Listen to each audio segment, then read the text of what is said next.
VD. സതീശനൊപ്പമായിരുന്നു ജനങ്ങൾ.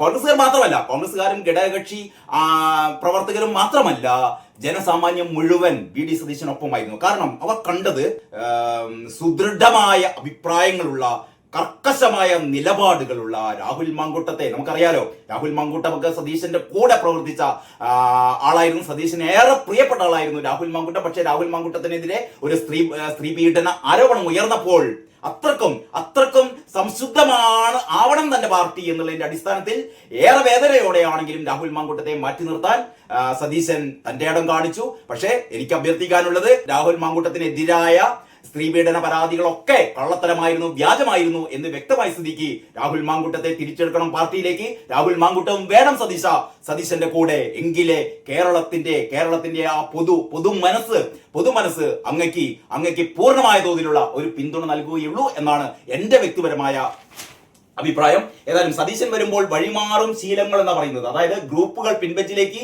MLA-മാർക്കൊപ്പം നേതാക്കൾക്കും ശബ്ദം എന്ന് പറയുന്നു, ജനവിധിയെ മാനിക്കുന്ന തീരുമാനം എന്ന് മുസ്ലിം ലീഗ് പറയുന്നു. വി.ഡി. സതീശനോട് ആന്റണി പറയുന്നു, എന്റെ അനുഭവം ഉണ്ടാകരുത് എന്ന് പറഞ്ഞാൽ കൂടെ നിൽക്കുന്നവരെ അങ്ങനെ വിശ്വസിക്കേണ്ട എന്നൊക്കെ ആന്റണി ഒരു മുന്നറിയിപ്പ് നൽകുന്നുണ്ട് കേട്ടോ. മുഖ്യമന്ത്രിക്കും സർക്കാരിനും എല്ലാ പിന്തുണയും എന്ന് KC പറയുന്നു. സത്യപ്രതിജ്ഞ ആഘോഷമാകും, പന്തൽ ഉയർന്നു. വേറൊരാള് പണ്ടേ പന്തൽ ഒരുക്കിയിരുന്നു അല്ലെ. പന്തൽ ഒരുക്കാൻ വേണ്ടിയിട്ട് ഊരാളും കല്ലും നിർദ്ദേശം നൽകിയിരുന്നു നമ്മുടെ കാരണഭൂതം. ഏതായാലും കാരണഭൂതത്തിന് അങ്ങനെ ഒരു നിയോഗം ഉണ്ടായില്ല. കാരണഭൂതത്തിന്റെ ഒരു പ്രത്യേക ഒരു വീഡിയോ ഞാൻ ചെയ്യുന്നുണ്ട്. ഏറ്റവും പ്രധാനപ്പെട്ട കുറച്ച് കാര്യങ്ങളുണ്ട്, പറയാതിരിക്കാൻ വയ്യ. അങ്ങനെയാണ് ഈ ഉള്ളിലെ പേജുകൾ. അതുകൂടാതെ സതീശൻ പറയുന്നു, ഗ്രൂപ്പ് ഉണ്ടാക്കാൻ പോയെങ്കിൽ തോറ്റേനെ എന്ന് സതീശൻ പറയുന്നു. സതീശന്റെ ഒരു വലിയ ഒരു അഭിമുഖമുണ്ട്. അത് സംബന്ധിച്ച് ഞാൻ പ്രത്യേകിച്ച് ഒരു വീഡിയോ ചെയ്യുന്നുണ്ട്. എഡിറ്റോറിയൽ പേജ് ആയിരുന്നില്ല നമ്മൾ നേരത്തെ കണ്ടത്, അതൊരു ഡബിൾ സ്പ്രെഡ് ആയിരുന്നു. എഡിറ്റോറിയൽ പേജിൽ വി.ഡി. സതീശനും വിജയ തുടർച്ചയും എന്നാണ് എഡിറ്റോറിയൽ. യാഥാർത്ഥ്യബോധത്തോടെ ആവട്ടെ മന്ത്രിസഭാ രൂപീകരണം എന്ന് എഡിറ്റോറിയലിൽ പറയുന്നു.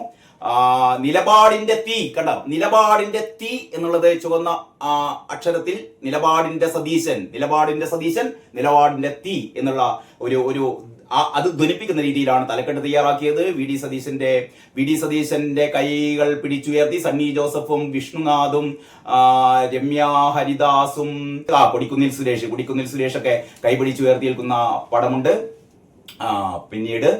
പിന്നീട് വലതുഭാഗത്തെ പേജിലെ കരയുന്ന കരുത്തുള്ള അച്ഛൻ, അത് സംബന്ധിച്ച് ഞാൻ വേറൊരു വീഡിയോ ചെയ്യാം. അത് പൂർണ്ണമായി അപ്പം നിങ്ങൾക്ക് അത് എന്താണ് അതിന്റെ എന്താ പറയാ ഉൾക്കാമ്പ് എന്നുള്ളത് മനസ്സിലാവും. അതായത് അച്ഛനെ കുറിച്ച്, വി.ഡി. സതീശന്റെ മകൾ ഉണ്ണിമായ എന്തൊക്കെയാണ് പറയുന്നത് എന്ന് കേൾക്കാൻ നമുക്ക് ആഗ്രഹമുണ്ട്. വനവാസക്കാരന്റെ പട്ടാഭിഷേകം എന്ന് സലീം കുമാർ പറവൂർക്കാരനായ സലീം കുമാർ പറയുന്നു. വനവാസക്കാരന്റെ പട്ടാഭിഷേകം. കൽപ്പറ്റ മാഷ് പറയുന്നു, ജനഹിതം പുനർജയിച്ച 11-ാം നാൾ. അതില് കൽപ്പറ്റ മാഷിന്റെ ഏറ്റവും പ്രധാനപ്പെട്ട ഒരു നിഗമനമുണ്ട്. അതിങ്ങനെയാണ്: ഒടുവിൽ ജനാധിപത്യത്തിന്റെ നൗക ഒരു അതിസാഹസിക യാത്രക്ക് ശേഷം സുപ്രതീക്ഷാ മുനമ്പിൽ എത്തിയിരിക്കുന്നു. ഇത്രയെങ്കിലും വൈകിയിരുന്നില്ല എങ്കിൽ, ഇത്രക്ക് പ്രക്ഷുബ്ധത ഇല്ലായിരുന്നു എങ്കിൽ ആ യാത്രയ്ക്കൊരു മൂല്യമുണ്ടാകുമായിരുന്നില്ല എന്നാ പറയുന്നത്. അതായത് ഇപ്പൊ എല്ലാവരും പറയുന്നത് 11 ദിവസത്തെ കാത്തിരിപ്പ് വേണ്ടി വരുന്നു, തമ്മിൽ തല്ലായിരുന്നു എന്നൊക്കെ പറയുമ്പോൾ കൽപ്പറ്റ മാഷ് പറയുന്നു, ഈ രീതിയിലുള്ള സംഘർഷഭരിതമായ ഉദ്വേഗജനകമായ 11 ദിവസത്തിന് ശേഷം ഈ സതീശനെ തിരഞ്ഞെടുത്ത ഒരവസ്ഥ ഉണ്ടായിരുന്നില്ല എങ്കിൽ ഇത്രമാത്രം ഒരു സൗന്ദര്യം ഈ ഒരു തിരഞ്ഞെടുപ്പിന് ഉണ്ടാകുമായിരുന്നില്ല എന്നാണ് കൽപ്പറ്റ മാഷ് പറയുന്നത്. ആ മാഷിന്റെ അഭിപ്രായത്തെ പൂർണ്ണമായും ഞാനും പിന്താങ്ങുകയാണ്. വി.ഡി. സതീശൻ സുകുനായരുടെ മുന്നിൽ രമേശ് ചെന്നിത്തലയെ പോലെ മുട്ടിലിഴയില്ല. അതുകൊണ്ട് തന്നെ കട്ടപ്പ നായർക്ക് താല്പര്യം രമേശിനോടായിരുന്നു. അപ്പൊ രമേശിനെ ആക്കണമെന്നുള്ള രീതിയിൽ സുകുനായർ അവസാനം ഒരു കളി കളിച്ചു. അങ്ങനെ സുകുനായരും പരാജയപ്പെട്ടു. പിന്നെയാണ് നമ്മളെ വെള്ളാപ്പള്ളിക്ക് നേരത്തെ വി.ഡി. സതീശനെ കണ്ടുകൂടാ. മുഖ്യമന്ത്രിയെ തിരഞ്ഞെടുത്തത് കോൺഗ്രസിന്റെ ആഭ്യന്തര കാര്യം എന്നൊക്കെയാണ് വെള്ളാപ്പള്ളി പറയുന്നത്. അതിന് കൂടെ വെള്ളാപ്പള്ളി പറയുന്നു, മുഖ്യമന്ത്രിയെ തിരഞ്ഞെടുത്തത് കോൺഗ്രസിന്റെ ആഭ്യന്തര കാര്യമാണ് എന്നും ഈ വിഷയത്തിൽ NSS ജനറൽ സെക്രട്ടറിയുടെ പ്രതികരണം അനവസരത്തിലായി എന്നും SNDP യോഗം ജനറൽ സെക്രട്ടറി വെള്ളാപ്പള്ളി നടേശൻ പറഞ്ഞു. അത് കഴിഞ്ഞിട്ട് ഭൂരിപക്ഷം MLA-മാരും പിന്തുണച്ചിട്ടും KC വേണുഗോപാലിനെ വെട്ടിയതിന്റെ കാരണം അരിയാഹാരം കഴിക്കുന്നവർക്ക് മനസ്സിലാകും. മുഖ്യമന്ത്രിയുടെ കാര്യത്തിൽ മാത്രമല്ല, വകുപ്പിലും ഭരണത്തിലുമെല്ലാം മുസ്ലിം ലീഗ് പ്രാധാന്യം നേടും.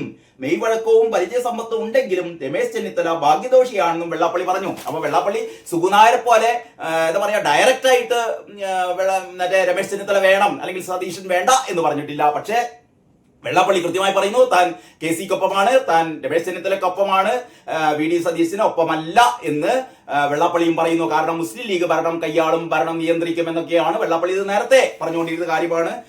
സുഗുനായർ പറയുന്നത്, കട്ടപ്പ നായർ പറയുന്നത് ഇങ്ങനെയാണ്: മുഖ്യമന്ത്രിയെ തിരഞ്ഞെടുത്തതിൽ ജനാധിപത്യ മാനദണ്ഡങ്ങളും കീഴ്വഴക്കങ്ങളും കീഴ്വഴക്കം എന്ന് പറഞ്ഞാൽ മൂപ്പരോട് ചോദിച്ചിട്ടെ മൂപ്പര് പറയും താക്കോൽ സ്ഥാനത്ത് ഇന്ന ആള് എന്ന് പറയും. പണ്ടൊക്കെ അങ്ങനെയായിരുന്നല്ലോ, അതൊന്നും കേട്ടില്ല.